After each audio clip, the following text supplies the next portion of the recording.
저희가 계속해서 주님을 환영하는 방법이라는 주제로 함께 은혜를 나누고 있습니다.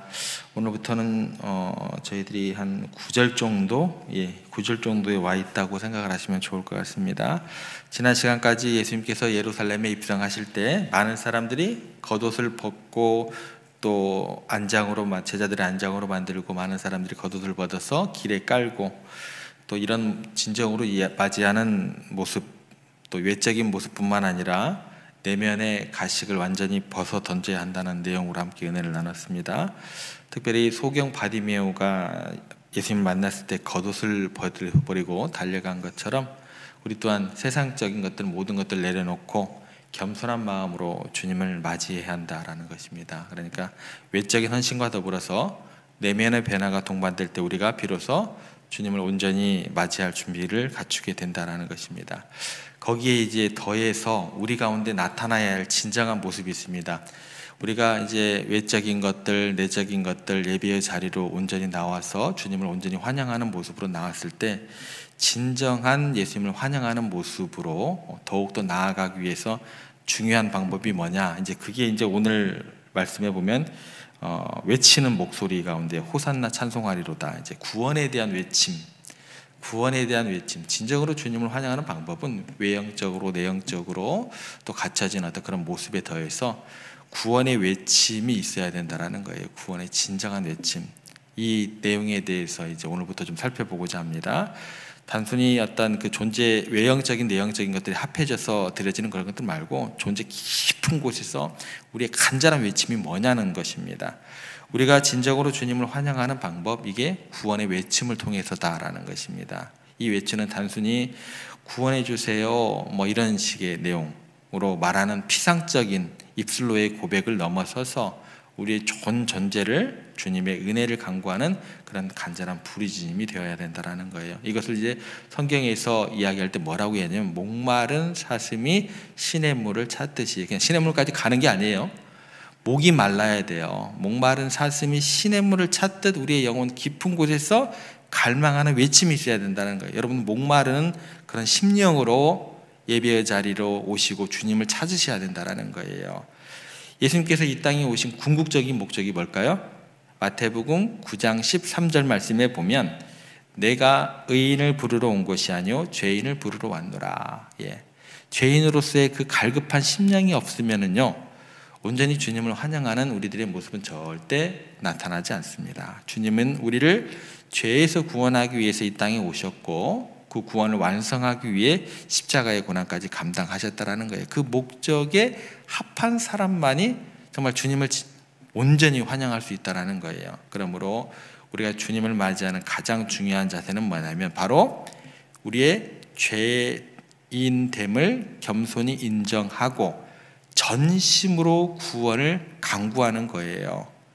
구원의 외침이 본질이 된다라는 것입니다. 우리 자신의 연약함, 부족함 깊이 깨달을 때 우리가 진정한 구원의 외침을 바랄 수 있기 때문에 그렇게 되는 것입니다.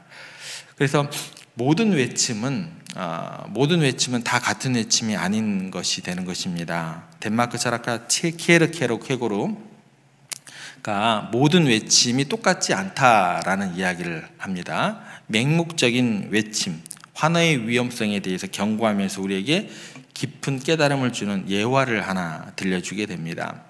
한 극장에서 매우 화려하고 흥미진진한 이제 쇼가 진행되고 있었습니다.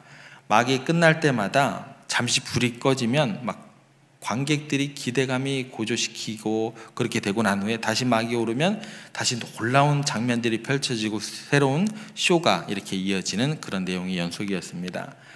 쇼가 시간이 지날수록 더욱 자극적이고 또 흥미를 유발하는 내용으로 채워졌고 관객들은 거기에 맞춰서 더 큰 박수와 환호로 막 이렇게 열광을 하기 시작합니다. 그 순간 갑자기 극장 지배인이 무대에 나타나서 다급하고 절박한 목소리로 외칩니다. 여러분, 지금 극장에 화재가 발생했습니다. 매우 위험하오니까 질서를 지켜서 침착하게 밖으로 대피하십시오. 이렇게 소리를 쳤어요. 그랬더니 관객들이 지배인의 외침을 진지하게 받아들이지 않았습니다. 오히려 그들은요, 와, 정말 대단한 쇼다. 이제 불이 난 것처럼 연출을 하나 보다. 역시 기대를 저버리지 않는구나. 다음에는 얼마나 더 놀라운 장면을 보여주려고 그러는 걸까라고 생각하면서 더 큰 박수와 더 큰 환호성을 막 지르기 시작을 했습니다. 지배인이 이제 다급했죠. 다시 한번 더욱 간절하고 다급하게 외쳤지만 상황은 마찬가지였습니다. 그들은 눈앞에 있는 화려한 쇼에 완전히 매료되어 가지고 현실의 위험을 전혀 인식하지 못했던 것입니다. 결국 시간이 흘러서 극장 전체가 걷잡을 수 없는 불길에 휩싸였고 많은 사람이 미처 대피하지 못했고 안타까운 목숨을 잃었다는 그런 키에르케고르의 하나의 이야기입니다. 이야기. 예. 여러분, 맹목적인 태도는요, 개인적인 삶뿐만 아니라 사회 전체를 혼란하고 위험에 빠뜨릴 수 있다는 거예요. 공동체 전체를 그렇게 만들 수 있다는 것입니다.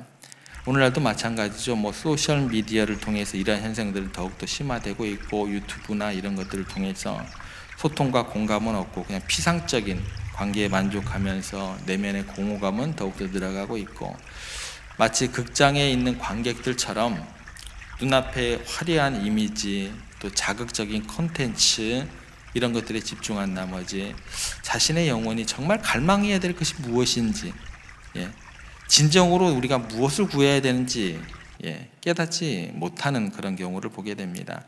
이러한 맹목적인 태도는요 예배의 모든 순간에 나타날 수 있습니다. 우리가 주님의 전에 와서 간절히 외치고 또 열정적으로 찬양을 부르고 방언을 하고 그 위에 어떤 훌륭하고 굉장한 일을 하는 것처럼 보일지라도 깊이 생각해 보면 이런 것들 막 화려하고 맹목적인 어떤 그런 것들에 생각하고 그 길로 잘못 가다 보면 우리가 그냥 잘못된 길로 들어서기가 쉽다라는 거예요. 여러분들이 항상 나오실 때마다 이 예배를 통해서 무엇을 부르고 무엇을 얻어야 하는지, 우리의 외침이 무엇을 향하고 있는지 정말 중요하기 때문이다라는 거예요. 단순히 쇼를 즐기는 것이 목적이 아닙니다. 이 시간 나오셔서 예배 자리에 나오셔서 좋은 설교를 듣고 아름다운 찬양대의 찬양을 감상을 하고 다른 사람들의 봉사에 대해서 이렇다 저렇다 칭찬도 하고 비판도 하는 등 마치 종합예술 쇼가 진행되는 것처럼 생각하는 것이 여러분들이 예배를 드리러 나오는 목적이 아니다라는 거예요. 키에르케고르의 예화소 관객들처럼 진정한 소중한 외침을 외면한 채 겉으로 보이는 현상에만 집중하는 것은요 굉장히 위험한 일입니다. 우리의 예배는요 진정으로 하나님을 만나고 그분의 은혜를 구하는 시간이 되어야 된다는 거예요. 다시 말해서 예배는요 구원의 외침이 울려 퍼지는 거룩한 시간이 되어야 된다는 것입니다.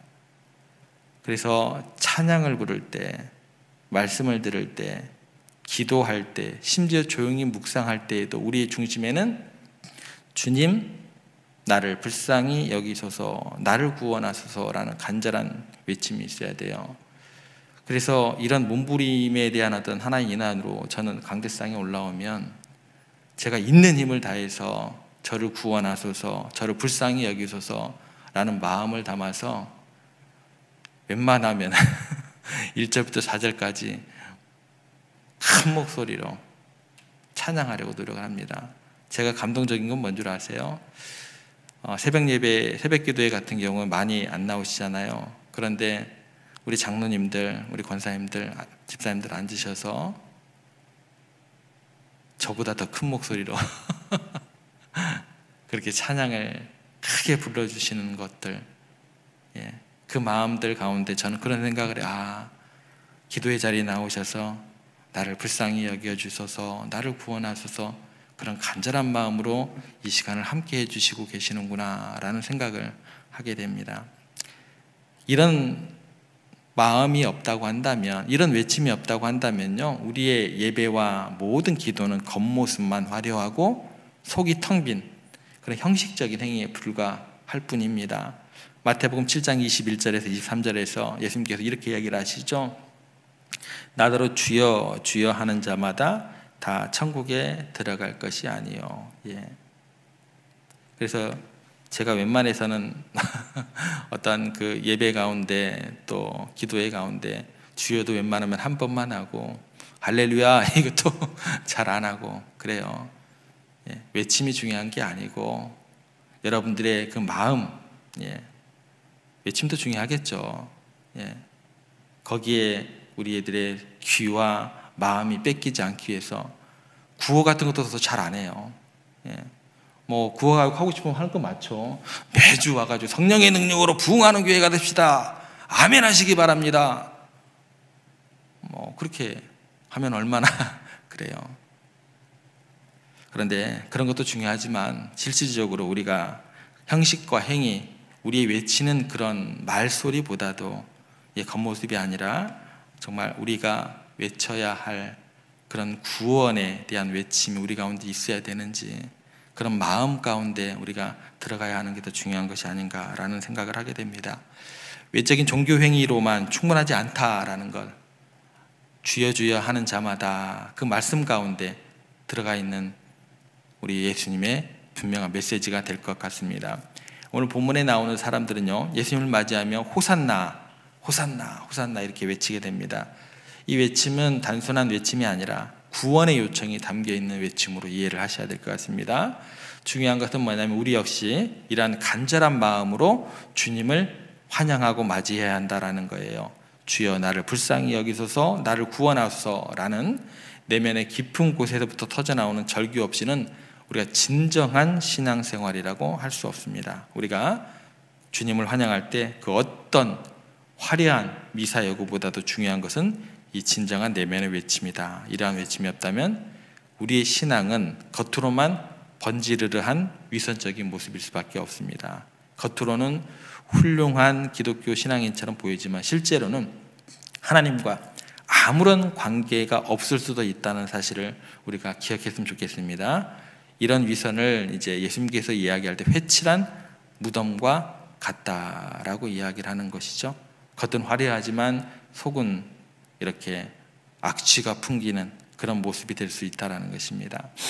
놀이공원에서 엄마와 떨어진 아이가 있다고 한번 생각을 해보시기 바랍니다. 아이가 이제 엄마와 떨어져 있는 그런 상황 가운데 있을 때 그 아이에게 다가오는 어떤 그런 마음의 움직임은 두려움, 불안 이런 거겠죠. 여기에 휩싸여서 엄마를 찾으면서 울부짖기 시작하겠죠. 그러면서 엄마 갈수록 그 외침은 커지겠죠.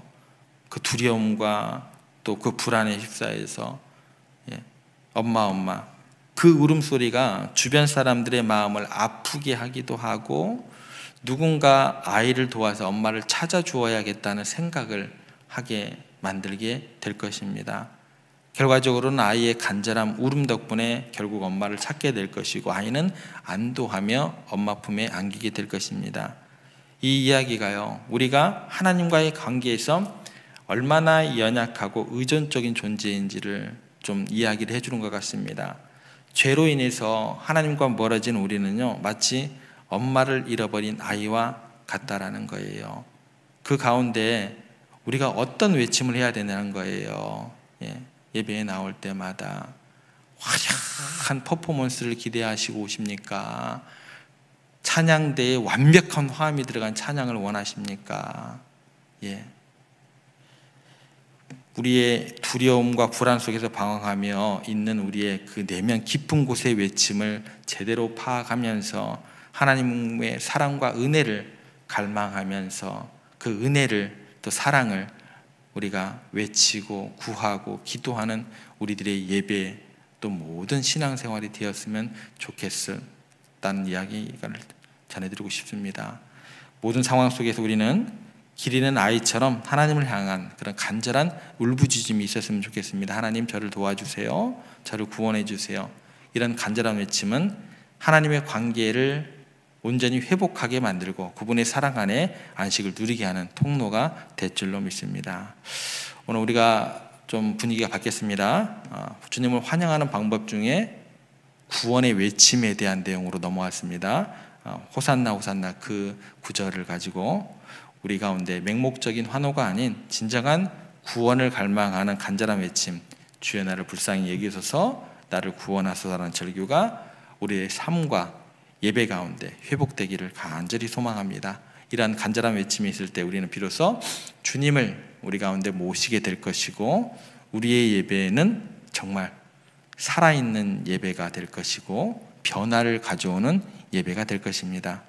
다음 시간에는 호산나라는 그 단어를 가지고 이 참된 의미가 뭔지 더 좀 자세히 살펴보겠습니다. 오늘 주신 말씀을 생각하시면서 우리 삶 속에서 오늘 하루 구원의 외침이 울려 퍼지도록 그렇게 겸비하는 마음으로, 갈급한 심령으로, 목마른 사슴이 시냇물을 찾기에 갈급함같이 그런 주님의 갈급함을 마음을 가지고 나아가는 우리 모두가 되기를 주님의 이름으로 부탁을 드립니다.